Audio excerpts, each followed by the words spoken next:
Welcome back to the channel, everyone. First few weeks back training for me have been a bit up and down, but every year I like to set myself some goals to help improve my training quality and training consistency. So I thought I'd share them with you here.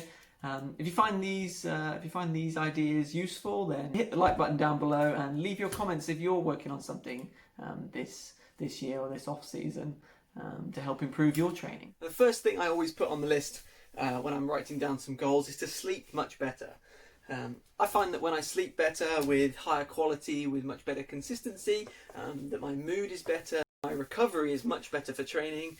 I also work much more efficiently at work, and I actually eat healthier as well because I'm making much better decisions. My mind is so much more refreshed to make better decisions.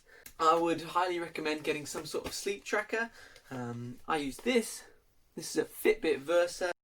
It's super helpful, just recording my sleep every night and how well I slept, how the quality of sleep, and it's also something that's really nice to work on each night, trying to better that score.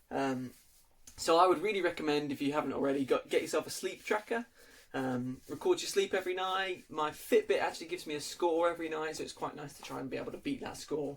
And it gives you something to measure as well, so it's really difficult to measure sleep. Something in the same vein as sleeping much better is listening to my body. I feel like this year I've learned a lot about myself in training.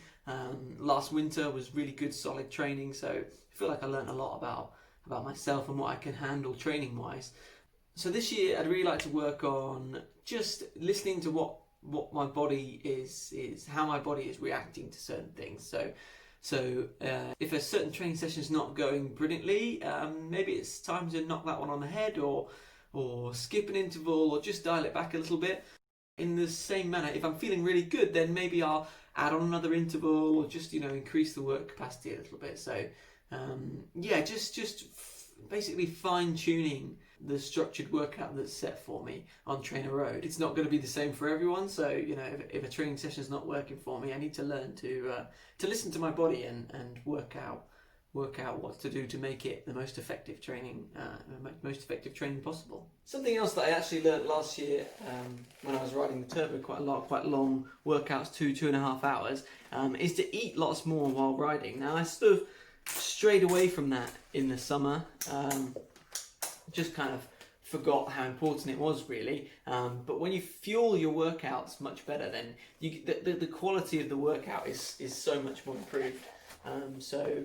Yeah, something that I'm going to work on this winter as well is to just make sure that I fuel my workouts much better than I have been, to try and get that much higher quality of workout. It's more about being prepared, really, so taking a couple of gels and a couple of bars with me on every ride, making sure I eat before I'm hungry and drink before I'm thirsty, to make sure I'm fully fueled for the workout, the interval ahead. Finally, and probably most importantly, is to try and help combat the elitism that cycling has always had since I've been a part of cycling. I'm very fortunate in that I have pretty much my dream bike. I have a lot of very expensive Rafa kit, but it's not about what you ride in or what bike you ride. Too many people are made fun of or teased about having a certain kind of bike, and it's within the culture of cycling to tease people about having less expensive bikes and things like that, and it's just not. It doesn't make any sense. Cycling is a really inclusive sport. Anybody can learn to ride a bike. And it should be really inexpensive to join in with cycling groups and the like. So what I plan to do this winter is to wave to every cyclist on the road, try and share some of the things that I've learned about cycling over the years I've been cycling. So, and to try and stop people joking around when people have a poor quality bike or something like that. It's not good for the sport or hobby that we all enjoy, that people are being put off by this elitism, which is unnecessary and ridiculous.